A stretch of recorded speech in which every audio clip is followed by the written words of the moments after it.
오늘 하나님께서 저희 교회에 주신 말씀은 사도행전 5장 17절로 29절까지의 말씀입니다. 사도행전 5장 17절로 29절까지 말씀 한 목소리로 읽어나가겠습니다. 시작. 대제사장과 그와 함께 있는 사람, 즉 사두개인 다 마음의 시기가 가득하여 일어나서 사도들을 잡아다가 옥에 가두었더니 주의 사자가 밤에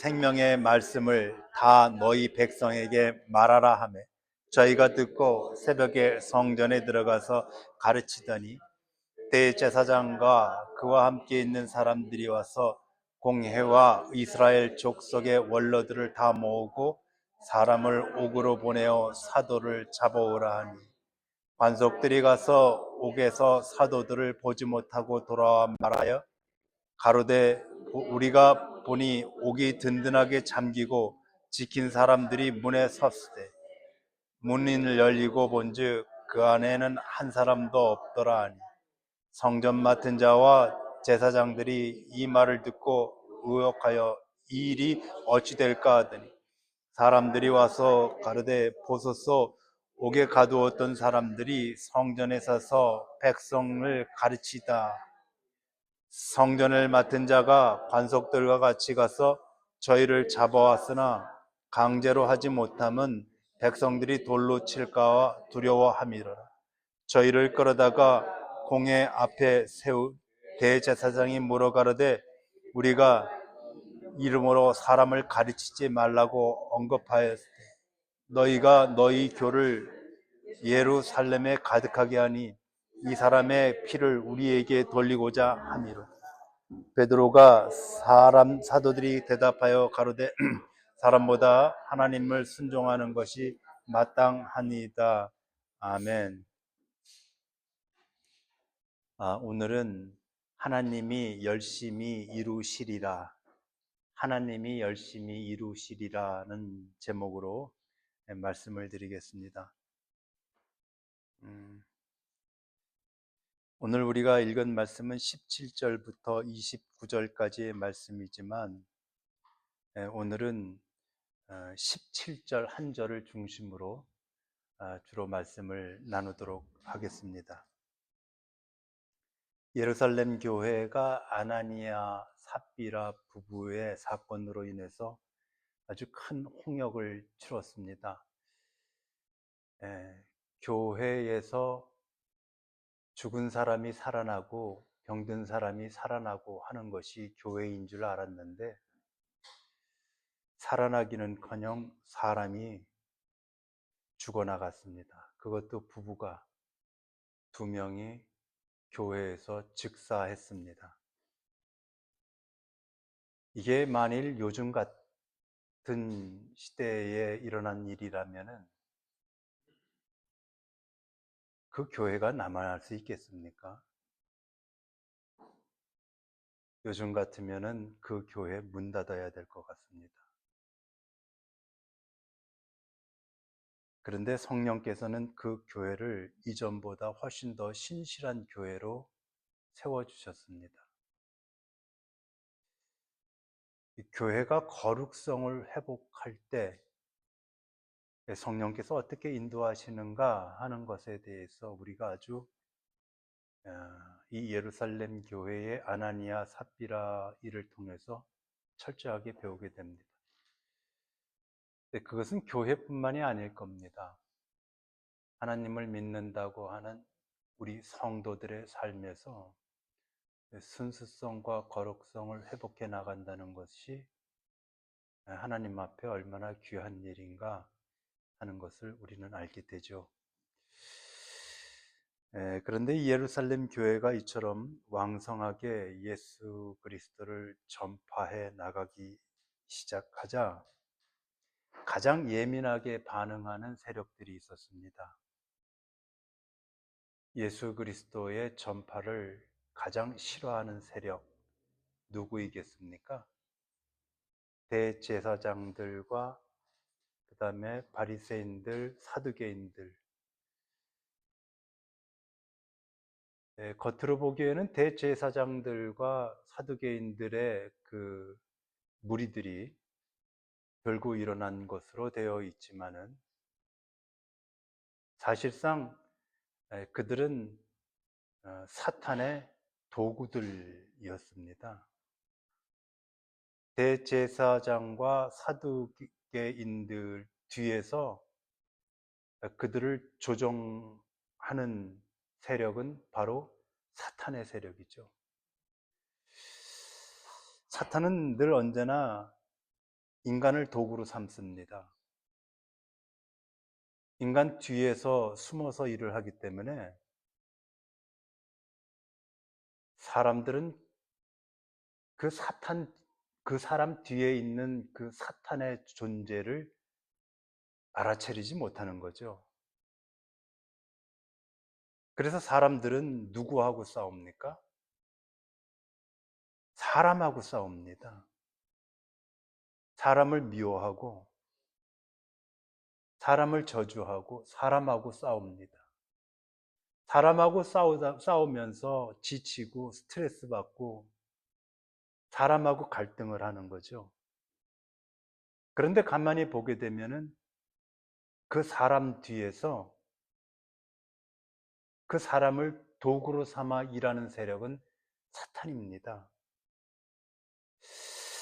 그래서 사람과 사람 간의 미움, 다툼, 교회 안에서의 분열, 이 세상의 전쟁, 그 이면에는 어둠의 세력, 사탄의 세력이 움크려 숨어 있다 하는 것을 우리가 반드시 알아야 합니다. 이 부분을 철저하게 알고 우리에게 가르쳐 준 사람이 바로 사도 바울이죠. 그가 에베소서 6장 12절에서 뭐라고 말하는가 우리가 잘 아는 말씀입니다. 우리의 싸움은 어디에 있지 않다? 혈과 육에 있지 않다 그랬습니다. 피와 살, 다시 말해서 우리의 싸울 대상은 사람이 아니라는 겁니다. 그런데 우리는 사람하고 싸우려고 하죠.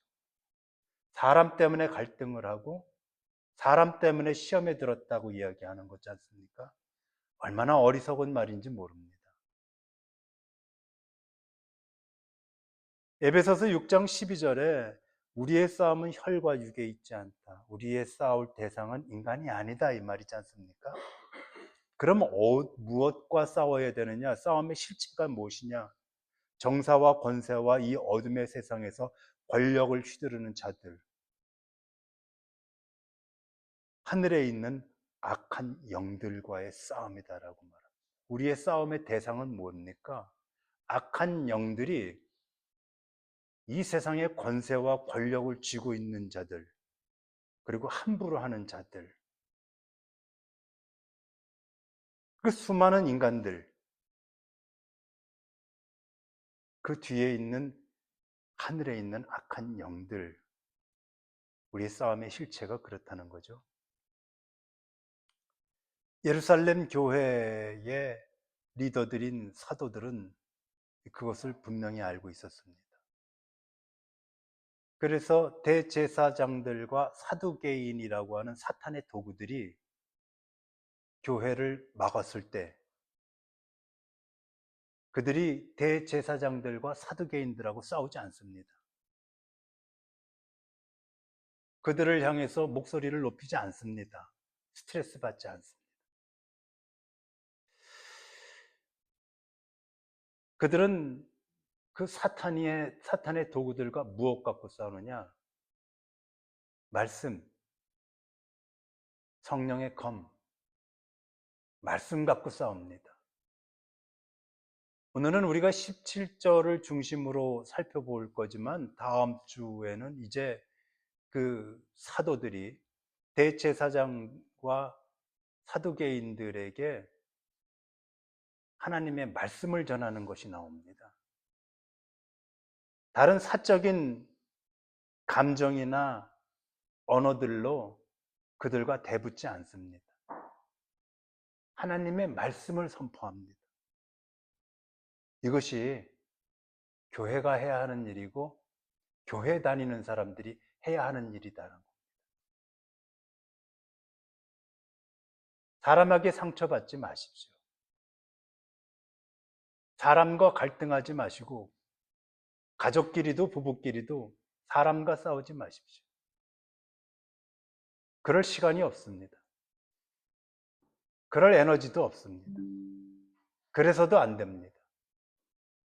우리의 싸움은 혈과 육이 아니라 인간 뒤에서 조종하는 어둠의 세력 사탄들이라는 것이죠. 그것을 간파하고 싸움의 대상을 분명히 하는 자가 바로 영성이 있는 사람입니다. 저는 저와 여러분이 그와 같은 영성의 신앙인들이 되기를 축복해 드립니다.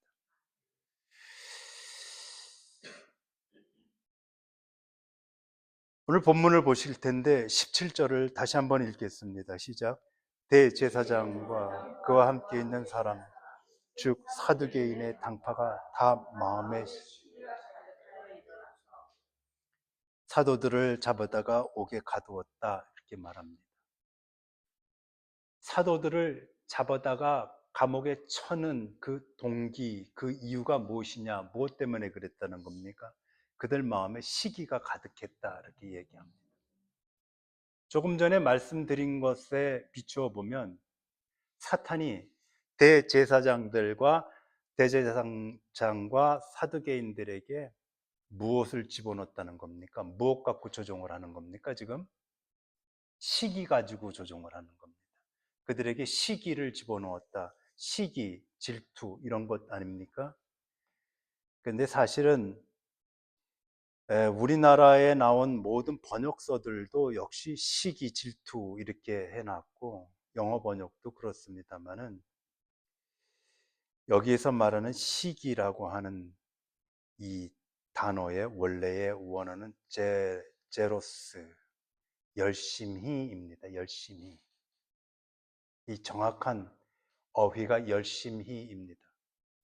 그러므로 이 17절을 다시 한번 원어에 따른 번역을 하게 되면 그들이 그들의 열심으로 인하여 사도들을 옥에 가두었다 이런 뜻입니다. 여기서의 그 젤로스라고 하는 그 열심이라고 하는 것은 잘못된 열심, 인간적인 열심을 말합니다. 사탄이 그들에게 잘못된 열심, 인간적인 열심과 열정을 집어넣어서 그것으로 인하여 사도들을 감옥에 집어넣었다. 이게 17절의 말씀이라는 것이죠.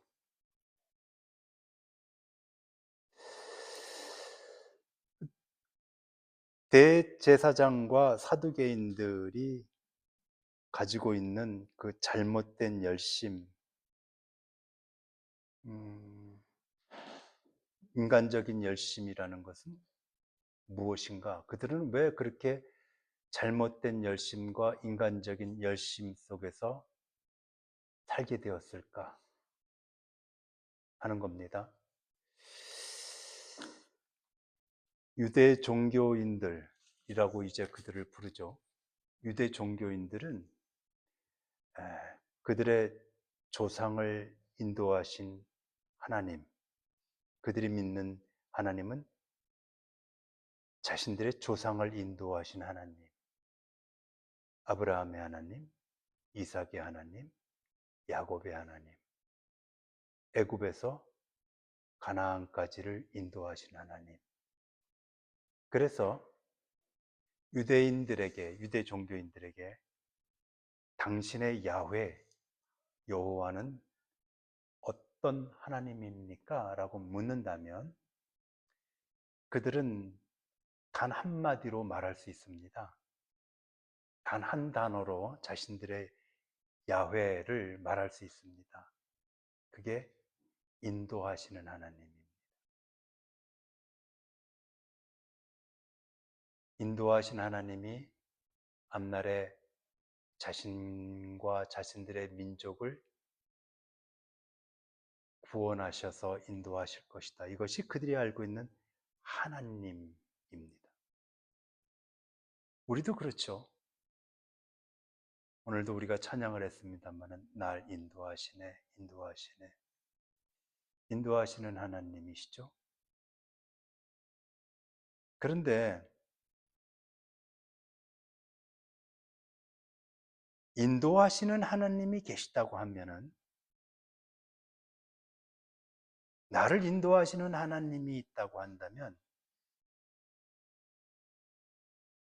내가 그 하나님에게 나의 힘을 보태거나 나의 노력을 보탤 일이 있습니까? 있습니까? 없지 않습니까? 내가 나를 인도하시는 하나님이 있다고 하는 것을 믿는다는 것은, 내가 하나님에게 내가 보탤 것이 나의 열심과 노력이 아무것도 필요 없다는 것을 전제로 고백을 하는 거라는 겁니다. 이게 우리가 그렇게 하나님을 부르고 노래할 때 반드시 그와 같은 신앙의 마음이 전제되어 있어야지 된다는 겁니다. 유대 종교인들이 자신들의 하나님을 인도하시는 하나님으로 알고 있음에도 불구하고 그들은 자신들의 노력과 자신들의 힘을 보태야만 하나님에게 가까이 가고 인도받는다라고 하는 이상한 것을 만들어 놓기 시작합니다. 그것이 무엇이냐? 율법입니다. 613개의 율법을 만들었습니다. 이걸 지킬 수가 없는 거지요. 그것을 지키느라 기를 씁니다, 이 사람들이. 그것을 바로 우리는 무슨 주의라? 율법주의라고 말하지 않습니까? 율법주의가 왜 성경에서 우리가 율법으로 구원받지 못하고 오직 무엇으로 은혜 받는다? 무엇으로 구원받는다? 은혜로만 구원받는다 하지 않습니까? 여기서 율법으로 구원받지 못한다는 것은 한마디로 정리하면 나의 공로와 나의 노력으로는 구원받지 못한다는 것이 율법으로 구원받지 못한다는 겁니다. 성경에서 그렇게 줄기차게 사도 바울이 얘기하는 것이 바로 그 얘기입니다. 근데 이들은 하나님 앞에 나가는 것, 인도받는 것, 그 사이에 613개의 율법을 만들어 놓고 그것을 지켜야 하나님의 사랑과 인도함을 받는다라고 주장을 하는 자들이었습니다. 이 이야기를 한마디로 정리하면 나의 노력 없이는 하나님의 인도함을 받지 못한다는 것이 되는 겁니다. 이게 바로 유대 종교인들이 가지고 있는 종교 사상입니다. 지금도 저 이스라엘에 살아가는 백성들은 지금도 그 모양으로 살아가고 있는 것 아닙니까?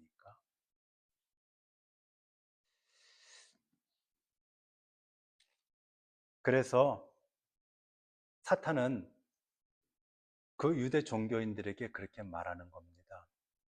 얼른 가서 저 예수를 선포하고 있는 저들을 잡아와라. 저들은 자신의 노력과 공로가 하나도 없이 오직 예수의 십자가 은혜로만 구원받는다고 말하고 있지 않느냐. 노력과 공로가 하나도 없이 모든 율법을 쓰레기통에 쳐놓고 오직 예수의 은혜로만 구원받는다고 말하고 있는 저들을 붙들어 와라 라고 이야기하는 겁니다. 그러자 유대 종교인들은 사도들에게 말하죠. 무엇을 전파하거나 무엇을 가르치지 말라고 했는데 너희들이 그렇게 말하고 있느냐? 예수를 전파하고 가르치지 말라고 했지 않느냐라고 이야기하는 겁니다. 예수를 전파하고 가르치지 말라는 것을 그 유대 종교인들, 사탄의 세력은 왜 싫어할까? 인간의 노력 없이 오직 은혜로만 구원을 받는 그 예수가 싫은 겁니다. 사탄은 우리에게 끊임없이 노력하라고 말합니다. 끊임없이 최선을 다하라고 말합니다. 그러나 주님은 우리에게 뭐라고 말합니까? 너희의 공로 없이 오직 십자가의 은혜로만 구원받는다고 말씀하시지 않습니까? 이게 지금 우리가 읽은 17장의 대략적인 모습입니다. 여러분, 길을 지나는 사람들에게 이렇게 물어본다고 치죠. 인생을 잘 살기 위해서 우리에게 필요한 것이 뭡니까? 최고의 가치는 무엇입니까? 라고 물어본다고 치죠. 여러분들에게 제가 묻는다고 치죠. 무엇이라고 많은 이들이 말을 할 것 같습니까? 어떻게 살아야지만이 잘 살 수 있습니까? 제가 생각하기에 대부분의 사람들은 열심히 노력하면 된다라고 말할 것 같습니다. 성실하게 산다, 부지런해야 된다, 최선을 다한다, 노력해야 된다. 이 모든 말들은 열심이란 단어 속에 다 포함되어 있는 말이에요. 열심이라는 단어는 세상에서 가장 아름다운 단어이기도 하지만 세상에서 가장 무서운 단어입니다. 열심이라는 것은 이 세상 모든 인간들에게 우상이 된 지가 오래됐습니다. 우리는 열심히 살면 내가 얻고 싶은 것을 얻을 수 있다고 생각합니다. 열심히 살면 행복해질 수 있고, 열심히 살면 내가 내 인생을 구원할 수 있다고 생각합니다. 열심히가 모든 것의 만능입니다. 어른이 아이에게 덕담을 해줄 때 가장 많이 해주는 것이 공부하는 아이에게 그래, 열심히 공부해라. 청년들에게 그래, 열심히 일해라. 열심히 알아봐라. 최선을 다해라. 이것이 우리가 서로 주고받는 이 세상에서의 최고의 가치의 언어가 되어 있죠. 열심히 산다는 것은 숭고한 일입니다. 저는 그래서 개인적으로 이 세상에서 최고로 숭고한 일이 노동이라고 생각하는 사람입니다.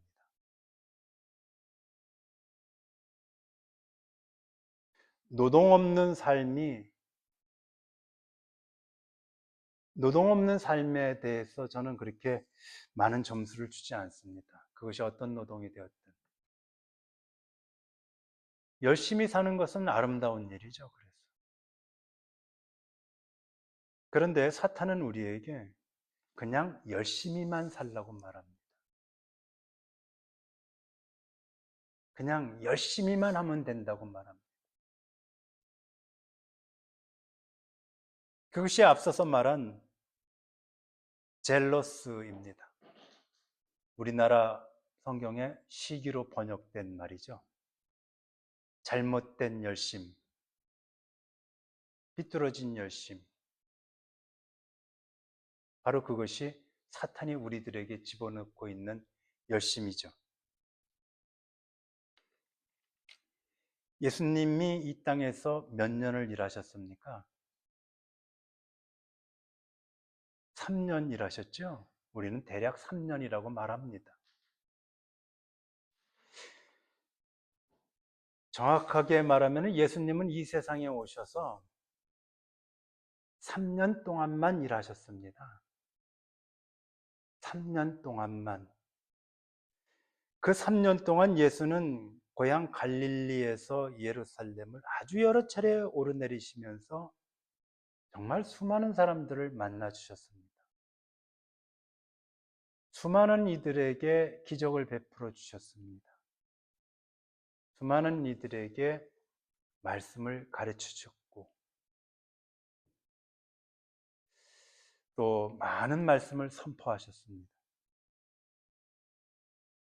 고난을 받으셨어야 했었고, 십자가에도 올라가셨어야 했었고, 부활도 하셨습니다. 이 모든 일들이 다 몇 년 동안에 일어난 일들입니까? 3년 동안에 일어난 일들. 이 3년 동안 예수는 세상을 바꿨습니다. 수천 년, 수만 년, 어쩌면 수십 년, 수십만 년 또는 그 이상이 될 수도 있었을 아담과 하와, 그들의 세상서부터, 아브라함의 세상서부터 모든 이 세상, 인류의 세상 속에서 하나님이 계획해 오셨었던 그 구원의 모든 계획과 이야기들을 예수는 단 3년 동안 다 마치셨습니다. 압축을 해서. 그래서 예수께서 십자가에서 돌아가실 때 하신 말씀이 다 이뤘다라고 말합니다. 예수는 3년 동안 그분에게 맡기신 하나님이 품으셨던 인간을 향한 모든 구원의 역사, 그것을 단지 3년 동안 다 끝냈습니다. 그러면 예수는 3년 동안 얼마나 열심히 일해야 했을까요? 얼마나 최선을 다하고 얼마나 바쁘셨겠습니까? 그 모든 일들을 3년 동안 해내셔야만 했습니다. 십자가에 오르사 죽고 부활하시고 승천하시기까지 단 하루도 1시간도 1초도 틀림이 없었습니다. 그것은 하나님의 계획이었고 예수 그리스도의 계획이었기 때문에 하루도 1시간도 늘리거나 줄일 수 있는 일이 아니었습니다. 제 시간에 모든 것을 다 맞춰야만 했습니다. 그러면 예수는 얼마나 바쁘셨고 얼마나 열심으로 그 일을 해내셨어야만 했을까?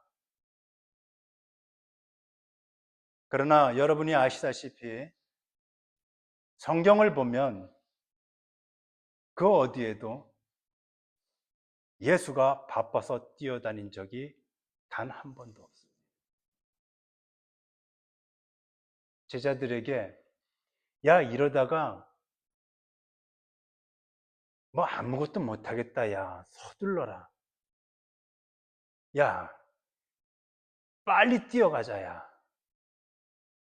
종종 걸음을 치신 적이 단 한 번도 없어요. 열심히 일하시느라 땀 흘리신 적이 없고 숨 차신 적이 없습니다. 있던가요, 여러분? 예수의 삶의 모습 속에서 그런 것을 우리가 성경 속에서 눈치챈 적이 있으십니까? 없습니다. 단 3년만 주어졌는데도 뭘까? 어떻게 그렇게 살 수 있을까? 어떻게 그 광대하신 하나님의 뜻과 일을 3년이라는 세월 속에 압축해서 다 풀어낼 수 있었던 것일까? 예수는 바쁘기는커녕 열심히 허둥대기는커녕 그 반대였습니다. 초대받아 가신 자리에서는 느긋하게 배부르게 오랫동안 앉아 계셨습니다.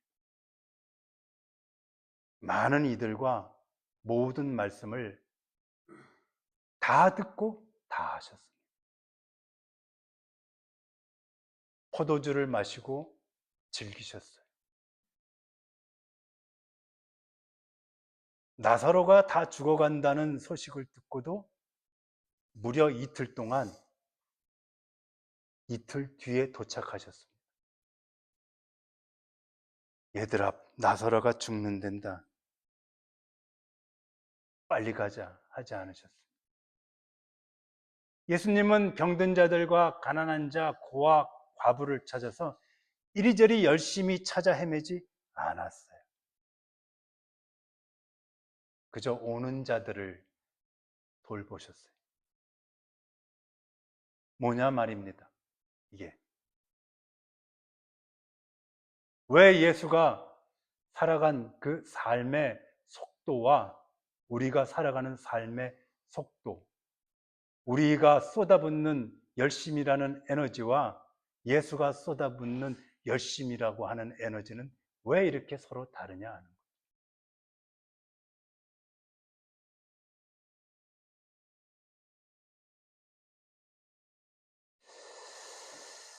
예수님은 아셨습니다. 나의 열심으로 되는 것이 아니라 몸과 사람의 모습을 가지고 계신 그 예수는 나의 모습으로 되는 것이 아니라 나의 열심으로 되는 것이 아니라 아버지 하나님의 열심으로 모든 일이 된다는 것을 예수는 아셨어요. 우리는 3년의 예수의 삶을 모르는 성도 아마 거의 없을 겁니다. 그러면서 우리가 들여다봐야 할 중요한 예수의 삶은 그의 3년 동안 그가 살아간 삶의 흐름. 어떻게 한 번도 숨차지 않고 잠을 줄여서 살지 않고 그렇게 사실 수 있을까? 그러면서도 어떻게 다 이루실 수 있을까?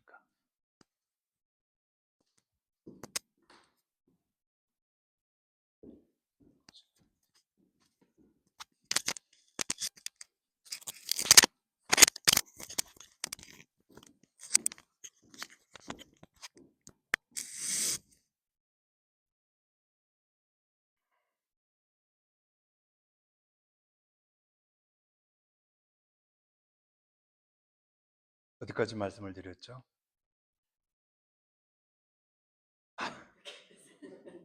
다 이루실 수 있을까? 나의 열심이 아니라 하나님의 열심으로 되는 것이라는 것을 예수는 우리에게 말씀해 주고 싶으셨던 겁니다. 아시는 분은 아시겠습니다만은 오래전에 제가 한국에서 목회하면서 그 마음의 병이 생기는 바람에 대학병원에서 상담도 하고 진찰도 하고 또 입원도 했었습니다. 그 상담 치료를 한참 하고 난 뒤에 담당 교수가 저한테 이렇게 말했습니다. 저의 신분도 또 이야기해야 되는 상황이었고 상담이었기 때문에 그가 딱 이렇게 말했습니다. 목사님, 너무 열심히 하셨군요.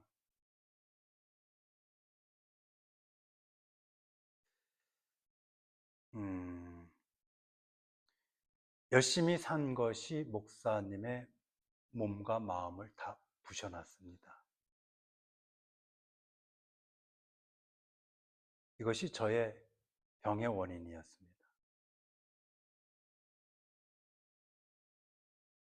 저는 제가 열심히 노력을 하면 할수록, 최선을 다하면 할수록 목사로서 교회가 더욱 든든하게 세워져 가고 은혜로운 교회가 될 것이라고 굳게 믿고 달려갔었습니다.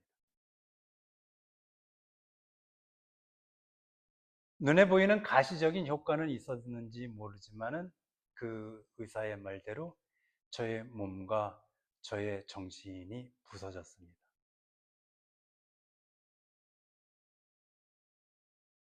그러고 나서 저는 이 뉴질랜드로 돌아오게 된 거죠. 뉴질랜드에서 비로소 알게 되었습니다. 나의 열심으로 되는 것이 아니라 하나님의 열심으로 되는 것이구나. 그런데도 그 열심을 내던 저의 기질과 습관은 여전히 남아서 여전히 저의 열심으로 무엇을 해보려고 자꾸만 기를 씁니다. 지난 10년 동안 뉴질랜드에 살면서도 그런 일들이 저에게는 아주 많이 여러 차례 있었습니다. 근데 그럴 때마다 그것들이 다 안 됐습니다. 이루지 못했습니다. 여기서도 일을 해보고 싶었고 저런 일을 하려고 했었고 이렇게도 해보고 저렇게도 해보려고 했었던 수많은 저의 열심을 냈었던 일들이 아주 여러 차례 있습니다. 말씀을 안 드려서 그렇지. 그런데 그런 때마다 그런 일들을 못하게 됐습니다. 참 유감이었습니다.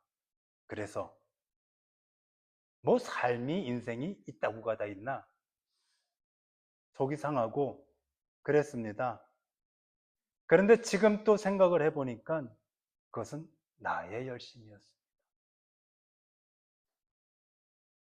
하나님의 열심으로 이루어진다는 것을 목사인 저도 이렇게 날마다 깜빡깜빡 하는 거죠.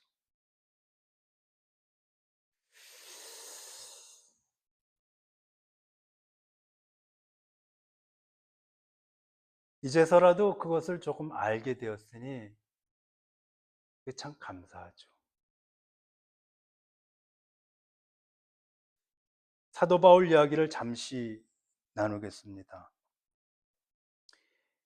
바울이 길 위에서 예수님을 만났지 않습니까? 그날 이후로 바울이 큰 충격을 먹었습니다. 세상이 뒤집어지는 충격을 먹었죠. 그러고는 그가 아라비아의 어느 곳에선가 흔적도 없이 3년을 삽니다. 바울을 연구하는 학자들, 그 바울 연구서들을 보게 되면은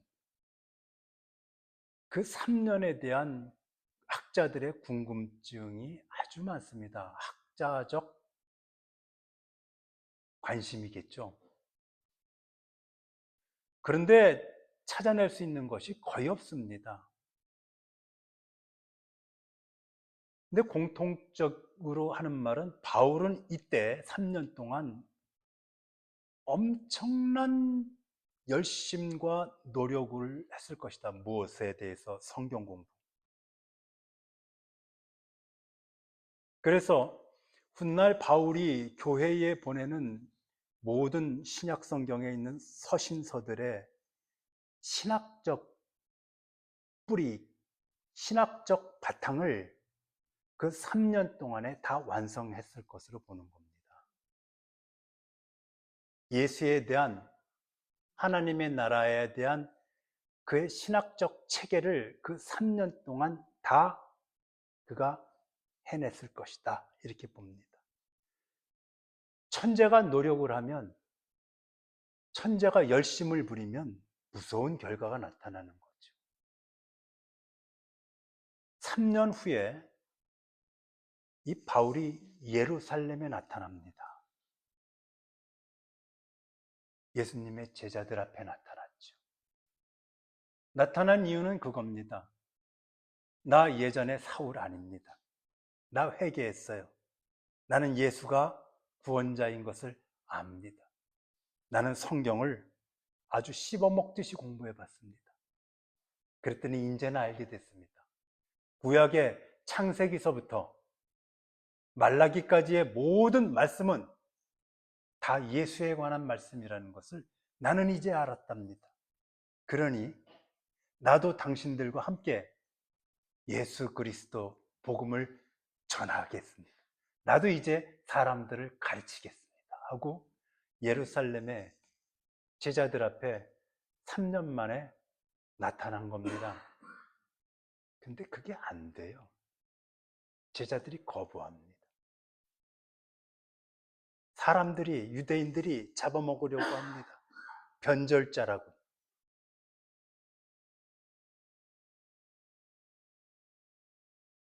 그래서 그 바울이 예루살렘에 15일 머뭅니다.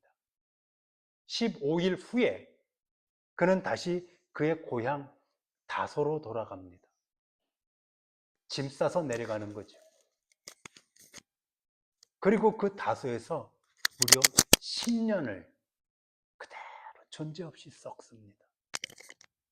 13년 후에 바나바가 다소에 가서 바울을 데려옵니다. 바나바가 데려온 겁니까? 성령께서 바나바에게 가서 이제는 저 인간 데리고 나와라. 자기의 힘과 노력을 부리지 아니하고 자기가 할 수 있다고 생각하지 못하고 거의 나가자빠져 있는 상태에 된 바울을 그때서 13년 만에 주님이 불러내십니다. 그래서 바울이 되는 거죠. 이제 사도행전은 그 바울 얘기에 대해서 우리가 앞으로 많이 나눌 것들이 있습니다. 그리고 나서도 하나님은 이 바울을 그냥 내버려 두지 않습니다. 일 좀 하려고만 하면, 뭐 좀 하려고만 하면 그가 가지고 있는 질병을 도지게 해서 그를 멈춰 세워버립니다. 그 일을 못하게 합니다. 고통 속에 잠기게 하는 거죠. 그런가 하면 뭐 좀 하려고만 하면은 되는가 싶으면은 적대 세력들로 인하여 그를 감옥에 가두게 합니다. 그곳에서 정처 없이 두 손 두 발 다 묶인 채로 바울은 갇혀 지내게 되는 경우가 아주 많이 있습니다. 바울을 보면서 때때로 우리들의 삶에 찾아오는 망함, 실패, 안 되는 일들, 병드는 거, 여의치 않는 모든 상황들, 그런 것들은 왜 생길까 하는 것들을 지난주에 많이 생각을 해봐 보았습니다. 아, 그랬더니 조금 알 것 같습니다. 그래, 반드시 그 일이 있기 전에 내가 나의 열심으로 정말 대단한 열심을 부렸었던 그런 것과 함께 묶여져 있었다는 것을 저는 알게 됐습니다. 우리들의 아픔이나 우리들의 실패, 넘어짐, 그 앞에는 내가 물불 안 가리고 낮밤 안 가리고 내 몸과 내 마음이 부서지는 줄 모르고 살았었던 나의 시간들이 있었다 하는 것을, 그러한 공통점이 있다는 것을 지난 시간에 저는 많이 생각을 했었습니다.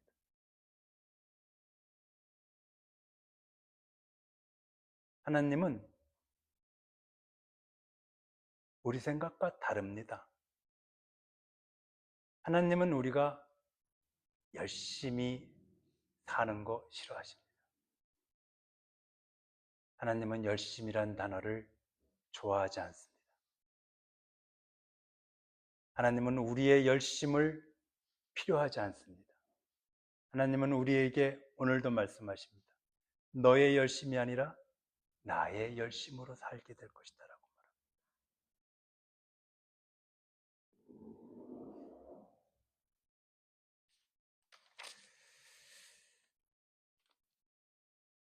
오늘 제가 여러분과 함께 나누는 이 설교의 제목은 하나님이 열심히 이루시리라 인데, 이 제목은 제가 지난 시간에 열왕기 하 말씀을 읽으면서 은혜가 됐었던 그런 열왕기 하 19장에 있는 말씀 속에서 가지고 온 제목입니다. 그 열왕기 하 19장, 여러분들 성경, 구약 성경 598쪽,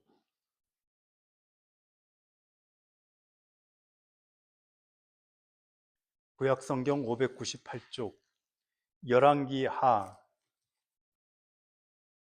19장 31절로 34절 말씀을 함께 찾아보겠습니다.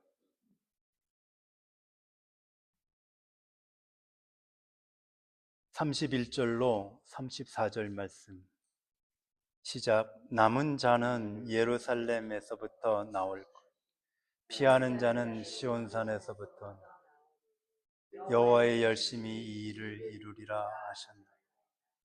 그러므로 여호와께서 아수르를 가리키기를 저가 이 성에 이르지 이리로 화살을 쏘지 못, 방패를 성을 향하여 세우지 못, 치려고 토성을 쌓지도 못, 오던 길로 돌아가고 이 성에 이르지 못하리라 하시니 이는 여호와의 말씀. 내가 나와 나의 종 다윗을 위하여 이 성을 보호하여 구원하리라 하셨나이다 하였더라. 아멘. 아수르라고 하는 대제국이 침략을 해오는데 그야말로 유다 백성들은 태풍 앞에 작은 촛불이었죠. 삶의 필요라든가 위기라든가 우리 삶 속에서 찾아오는 수많은 과제 앞에서 우리들이 반사적으로 생각하는 것은 어떻게 할까 하는 궁리죠. 무슨 방법이 있을까라고 하는 인간적인 궁리죠. 아수르라고 하는 대제국이 코딱지만한 유대 나라를 침략해오니 히스기야 왕이 얼마나 가슴이 뛰었겠습니까? 별의별 생각을 다 궁리를 해보겠죠. 이걸로 해도 안 되고 저것도 안 되고 이것도 안 되고 저것도 안 되고 해볼 수 있는 수많은 방법들을 해봤을 겁니다. 이때의 선지자가 이사야입니다. 이사야다웠죠. 아수르와 함께 하나님 앞에 기도를 합니다. 어찌하오리까? 이때 하나님께서 이사야에게 말합니다. 히스기야에게 가서 일러주어라. 뭐라고 얘기하느냐? 여호와의 열심히 이 일을 이루리라. 너의 열심 갖고 되지 않는다는 것. 나의 열심이 그 아수르를 물리치게 될 것이다. 너의 열심으로 너의 인생을 구원하지 못하며 너의 열심으로 네 인생의 숙제를 풀지 못할 것이다. 누구의 열심 갖고 그 일이 이루어진다는 것입니까? 하나님의 열심으로 내 가정의 문제가 풀리고 내 인생의 문제가 풀리고 교회의 문제가 풀려지게 될 것이다. 여러분 아멘이십니까? 하나님이 열심히 이루어 주실 것을 믿습니다, 여러분. 기도드리겠습니다. 거룩하신 하나님, 사탄은 오늘도 우리들에게 더 최선을 다하라고 속삭입니다. 사람들에게 가서 최선을 다해서 일하라고 말하고 열심히 일하라고 말하라고 합니다. 더 열심히 살아야 더 행복해진다고 말하라고 사탄은 우리에게 속삭입니다. 밤낮 없이 쉴 틈 없이 지치도록 살아야 보람 있는 거라고 말합니다. 사탄의 이러한 유혹은 우리가 그렇게 살아갈 때에 우리가 예수 그리스도와 함께 걸어가는 시간도 여유도 짬도 틈도 믿음도 없어지기 때문입니다. 하나님, 우리를 이러한 사탄의 유혹으로부터 건져 주십시오. 내 인생 내가 책임지는 것이 아니라 하나님께서 책임지시고 하나님께서 도우셔야 비로소 살 수 있다는 것을 알게 하옵시고 우리의 열심이 아니라 하나님의 열심으로 사라질 때 그때가 비로소 은혜로운 인생이 된다는 것을 깊이 새기게 해 주십시오. 그러기 위해서 오늘도 우리는 우리의 힘을 내려놓고 예수 그리스도를 더욱 의지하는 예수 교회가 되기를 간절히 원합니다. 감사드리며 예수님 이름으로 기도드렸습니다. 아멘.